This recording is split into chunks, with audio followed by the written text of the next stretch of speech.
आमच्या हॉटेलचं नाव snow view असलं आणि मागच्या बाजूला असलेल्या खोल्यांमधून कांचनगंगा शिखर दिसतं असं सांगितलं असलं तरी आम्ही ज्या दिवशी गेलो त्या दिवशी धुक्यामुळे ते शिखर आम्हाला काही दिसलं नाही.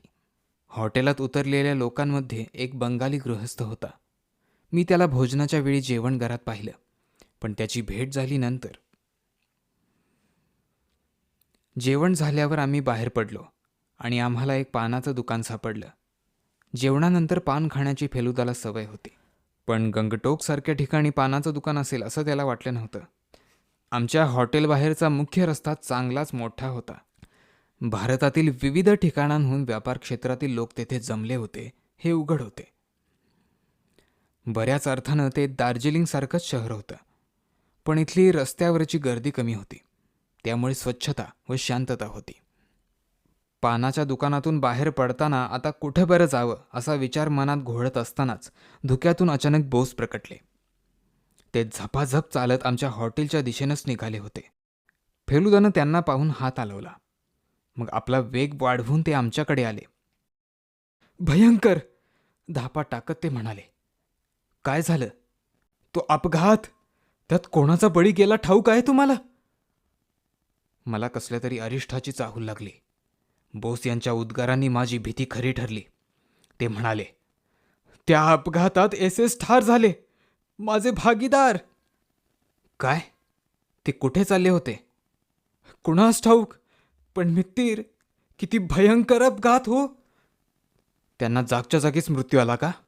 नाही, त्यांना रुग्णालयात नेल्यावर ते काही तास जिवंत होते. त्यांना अनेक ठिकाणी फ्रॅक्चर झाली होती. ते साहजिकच माझं नाव घेत होते. ते अनेकदा बोस बोस असं म्हणाले. बस इतकंच. हॉटेलकडे परत जात असताना फेलुदानं विचारलं, पण तुम्हाला हे कळलं कसं? आम्ही हॉटेलच्या जेवणघरात गेलो.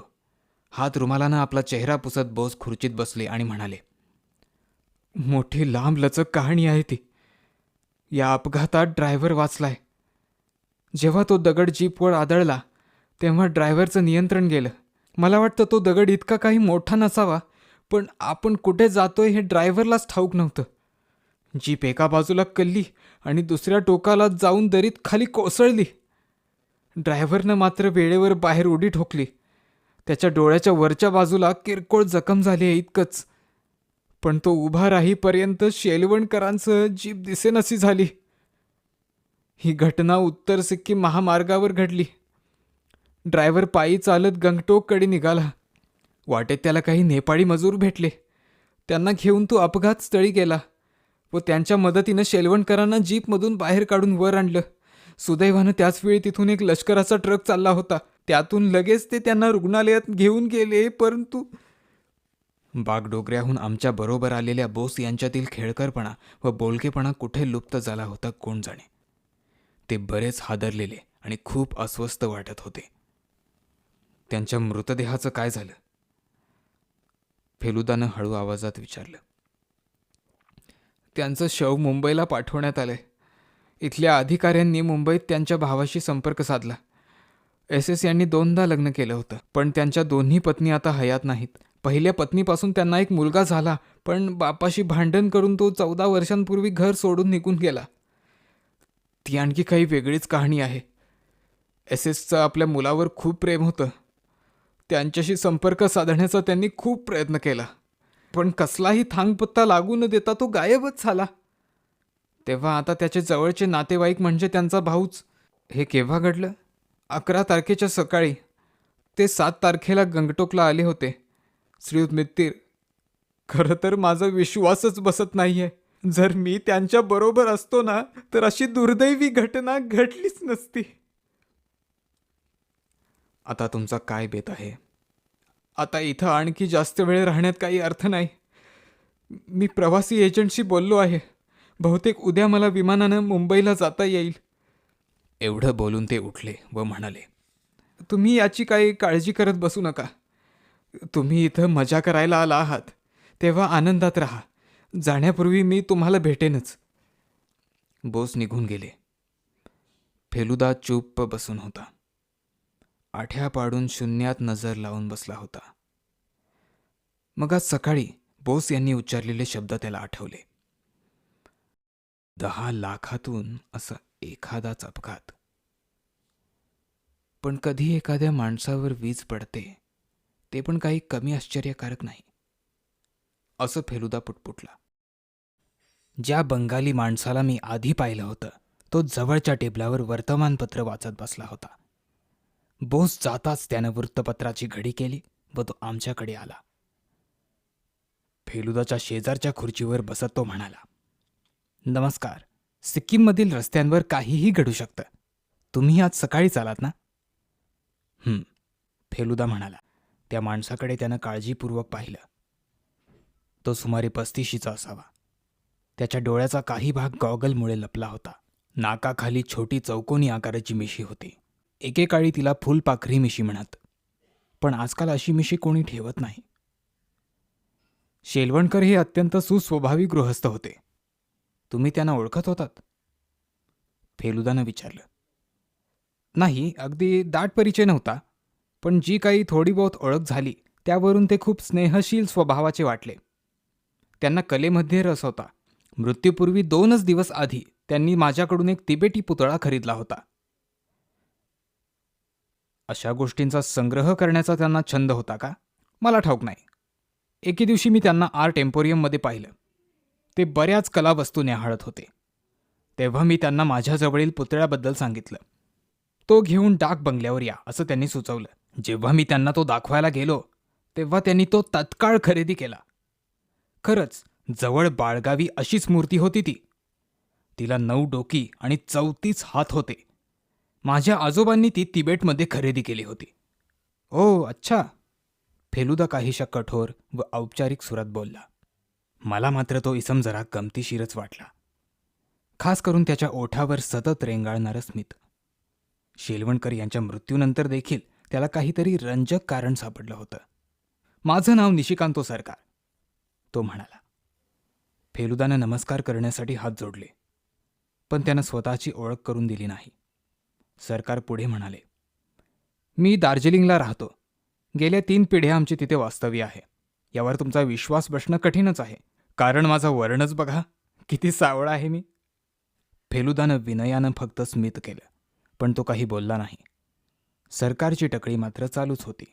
मला दार्जिलिंग आणि कॉलिम्पॉंग यांची माहिती आहे, पण सिक्कीमला मात्र मी पहिल्यांदाच येतोय. गंगटोकच्या नजीक बरीच प्रेक्षणीय स्थळे आहेत. तुम्ही पाहिलीत का ती? नाही. तुमच्यासारखेच आम्ही देखील सिक्कीममध्ये अगदी नवखे आहोत. सरकार दात विचकत म्हणाले, छान. तुमचा अजून काही दिवस मुक्काम आहे ना इथं? आपल्याला एकत्र हिंडता येईल. एके दिवशी पेमी यांगचीला जाऊया. ते खूप सुंदर ठिकाण आहे असं मी ऐकलंय. पेमी यांगची सिक्कीमच्या जुन्या राजधानीचे भग्नावेश जिथे आहेत ते ठिकाण म्हणताय का तुम्ही? महाशय, नुसते भग्नावेश नाहीत. माझ्या मार्गदर्शिकेनुसार तिथं जंगल आहे. ब्रिटिशांच्या काळात बांधलेले डाक बंगले आहेत, गुंफा आहेत. तिथून कांचनगंगांचं फार अप्रतिम दृश्य दिसतं. याहून जास्त काय हवंय तुम्हाला? संधी मिळाली तर आम्हाला तिथं जायला नक्कीच आवडेल. एवढं बोलून फेलुदा उठला. तुम्ही आता बाहेर जाताय वाटतं? हो, जरा पाय मोकळे करायला जातोय. बाहेर जाताना दर खेपेस कुलूप घालायला हवं का? होय, हॉटेलमध्ये तसं करणं श्रेयस्कर. परंतु या भागात चोऱ्यांचं प्रमाण अगदी तुरळक आहे. सिक्कीममध्ये एकच तुरुंग असून तो इथं गंगटोकमध्ये आहे. तिथे असलेल्या कैद्यांची संख्या अर्धा डझनहून कमी भरेल. आम्ही पुन्हा हॉटेल बाहेर पडलो. अजूनही धुकं निवळलं नव्हतं. दुकानांकडे एक कटाक्ष टाकून फेलुदा म्हणाला, आपण खरं तर चांगले दणकट बूट खरेदी करायला हवे होते. पाऊस पडून रस्त्यात चिखल झाला आणि ते निसरडे झाले तर आपल्या पायातील या बुटांचा काही नेम नाही. आपण इथे का नाही बूट खरेदी करू शकत? हो, शक्य आहे ते. गंगटोकमध्ये बाटाची शाखा असणार एखादी, अशी मला खात्री वाटते. संध्याकाळी त्या दुकानाचा शोध घेऊ. सध्या इथंच आजूबाजूला काय आहे ते पाहूया. बाजारातून मुख्य शहराकडे जाणारा रस्ता चढणीचा होता. आम्ही जसजसे वर जाऊ लागलो तसतशी लोकांची व घरांची संख्या बरीच कमी होऊ लागली. आजूबाजूने जाणाऱ्यांमध्ये गणवेशातील शालेय मुलांचा समावेश होता. दार्जिलिंगसारखं इथं कुणी घोड्यावर बसून जात नव्हतं. लष्करी छावणी असल्यामुळं बहुधा जिप्सीची ये जा चालू होती. गंगटोकपासून 16 मैलांवर 14,000 फूट उंचीवर नथुला होतं. भारतीय सीमा तिथे संपते. नथुलाच्या दुसऱ्या बाजूस 50 यार्डावरच चीनी सेना सज्ज होती. काही मिनिटात आम्ही एका चौकात पोहोचलो. विविध रंगांचं कारंजच आमच्यासमोर उसळलेलं पाहून आम्ही थक्कच झालो. जवळून पाहिलं तेव्हा लक्षात आलं की तो एक माणूस, बहुधा युरोपियन, धुक्यात उभा होता. डोक्यापासून पायापर्यंत त्यानं रंगीबेरंगी कपडे घातले होते. पिवळे बूट, निळी जीन, लाल भडक स्वेटर, त्यातून हिरव्या शर्टाच्या बाह्यांचा मनगटाजवळील भाग दिसत होता. एक कृष्णधवल स्कार्फ गळ्याभोवती गुंडाळलेला होता. त्याची गोरी कातडी उन्हात करपल्यासारखी झाली होती. दाढीनं त्याचा चेहरा जवळजवळ झाकला गेला होता. परंतु तो बहुतेक फेलुदाच्याच वयाचा, म्हणजे 30 पेक्षा कमी वाटत होता. कोण होता तो? हिप्पी असेल का तो? आमच्याकडे मैत्रीपूर्ण नजरेनं पाहत तो म्हणाला, हॅलो. हॅलो. फेलुदा उत्तरला. त्याच्या खांद्यावर एक चमड्याची पिशवी आणि 2 कॅमेरे लटकत असल्याचं माझ्या लक्षात आलं. त्यापैकी एक कॅमेरा कॅनन कंपनीचा होता. फेलुदाकडे देखील एक जापानी कॅमेरा होता. त्या हिप्पीनं बहुधा तो पाहिला असावा. तो म्हणाला, आज रंगीत फोटो काढण्याच्या दृष्टीने छान दिवस आहे. फेलुदा हसत म्हणाला, तुम्हाला मी लांबून पाहिलं तेव्हा मलाही नेमकं तसंच वाटलं. पण भारतात रंगीत फिल्म खूप महाग आहे, त्यामुळे ती वापरण्यापूर्वी 4 वेळा नीट विचार करायला लागतो. होय, मला माहीत आहे ते, पण माझ्याकडे माझा साठा आहे. तुम्हाला गरज पडली तर मला सांगा. तो कुठल्या देशाचा असावा याचा मी मनातल्या मनात विचार करत होतो. त्याची बोलण्याची पद्धत अमेरिकन नव्हती. तसेच त्याचे उच्चार ब्रिटिश किंवा फ्रेंच धाडणीचेही नव्हते. तुम्ही सुट्टी घालवायला आलात काही ते? फेलुदाने त्यांना विचारलं. नाही, मी फोटो काढायला आलो आहे. सिक्कीमवरच्या एका पुस्तकाचं मी काम करतोय. मी व्यावसायिक फोटोग्राफर आहे. इथं किती दिवस आहात तुम्ही? मी 5 दिवसांपूर्वी 9 तारखेला आलो इथं. मला मुळात फक्त 3 दिवसांचा व्हिसा मिळाला होता, पण त्याची मुदत आणखी 1 आठवडा वाढवून घेण्यात मला यश आलं. तुम्ही उतरलात कुठे? डाक बंगल्यात. उजवीकडचा तो रस्ता पाहिलात? डाक बंगला याच रस्त्यावर आहे. इथून अगदी काही मिनिटांच्या अंतरावर. माझे कान टवकारले गेले. शेलवणकर देखील डाक बंगल्यातच उतरले होते. अलीकडेच एक गृहस्थ अपघातात मरण पावले. त्यांना तुम्ही भेटला असाल? फेलुदा म्हणाला. होय, अत्यंत दुर्दैवी घटना होती ती. दुःखानं डोकं हलवीत तो हिप्पी म्हणाला. माझी त्यांच्याशी चांगली ओळख झाली होती. छान माणूस होता तो. आणि तो क्षणभर थांबला. मग स्वतःशीच पुटपुटल्यासारखं करत तो म्हणाला, फारच विलक्षण. त्याच्या चेहऱ्यावर चिंतेच्या छटा दिसत होत्या.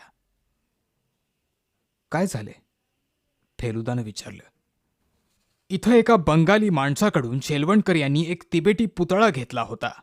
त्यासाठी त्यांनी 1000 रुपये मोजले. 1000? होय. तिथं त्यांनी सांगितलं की ही मूर्ती अत्यंत दुर्मिळ असून तो कलेचा एक मौल्यवान नमुना आहे. परंतु तो पुन्हा थांबला आणि काही क्षण शांत बसला. सुस्कारा टाकत तो शेवटी म्हणाला, मला तो पुतळा कुठं अदृश्य झाला याचं कोडं पडलंय. कुठं बरं गेला असेल तो? काय म्हणायचंय काय तुम्हाला? त्यांच्या सर्व वस्तू तर मुंबईला पाठवल्या असतील ना? होय, सर्व वस्तू मुंबईला पाठवल्या, पण तो पुतळा सोडून. ते तो पुतळा आपल्या जॅकेटच्या पुढच्या खिशात ठेवायचे. ते म्हणत, हा माझ्या दृष्टीनं शुभंकर आहे. माझ्यासाठी तो भाग्यदायी आहे. त्या दिवशी त्यांनी तो आपल्या बरोबर नेला होता हे मला पक्क ठाऊक आहे.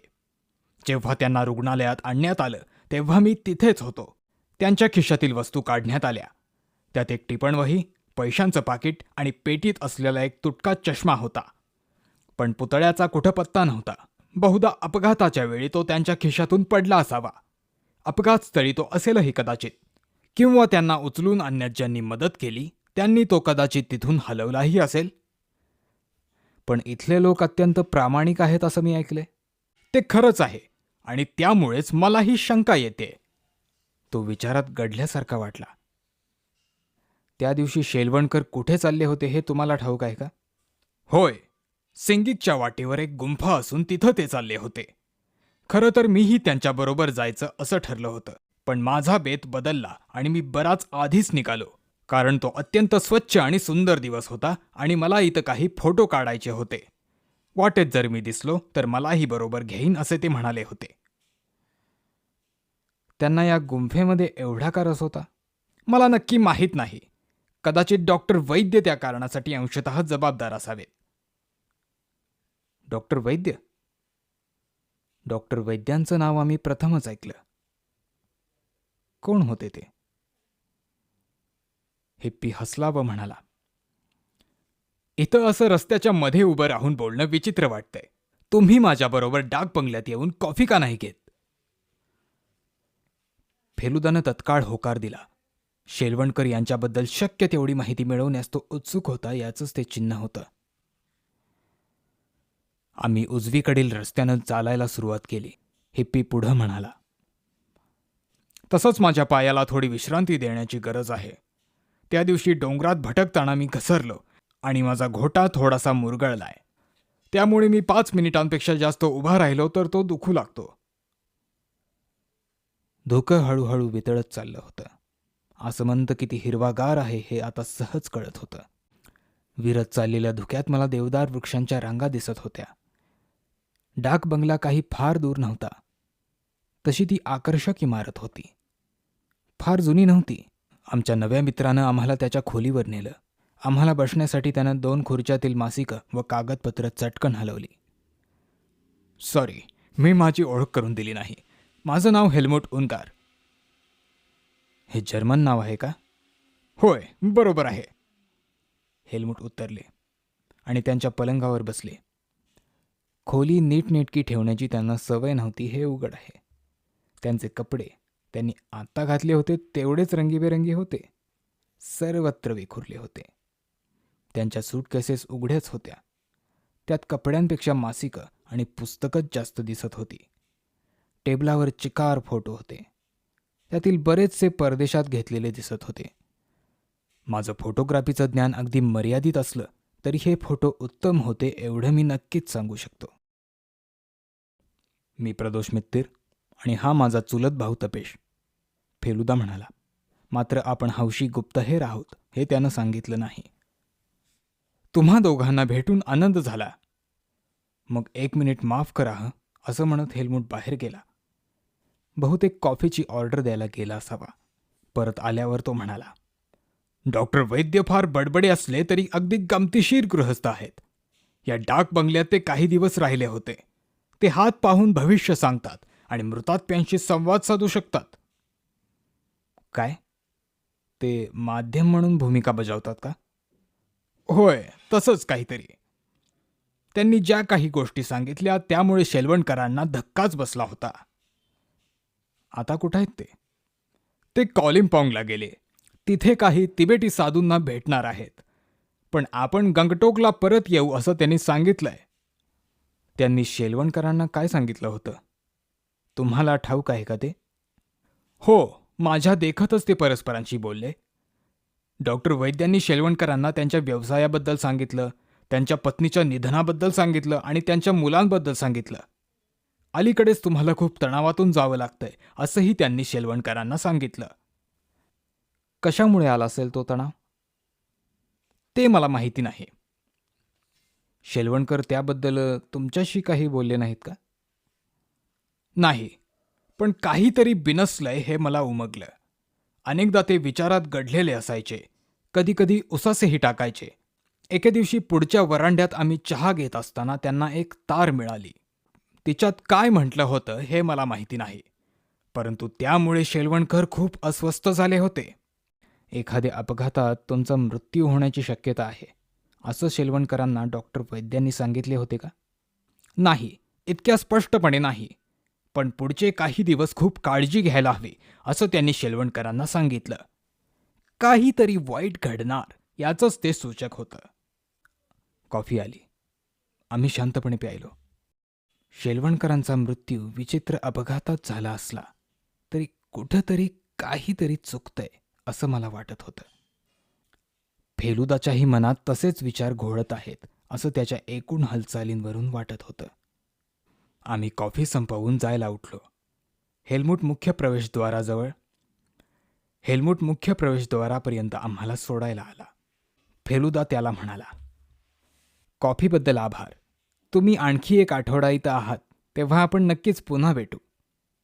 आम्ही स्नो व्ह्यू हॉटेलात उतरलो आहोत. डॉक्टर वैद्य परतल्यावर कृपया मला कळवा. उत्तरादाखल हेल्मुटनं एकाच गोष्टीचा उल्लेख केला. तो म्हणाला, त्या पुतळ्याचं काय झालं हे जर मी शोधून काढू शकलो तर मला खूप आनंद होईल.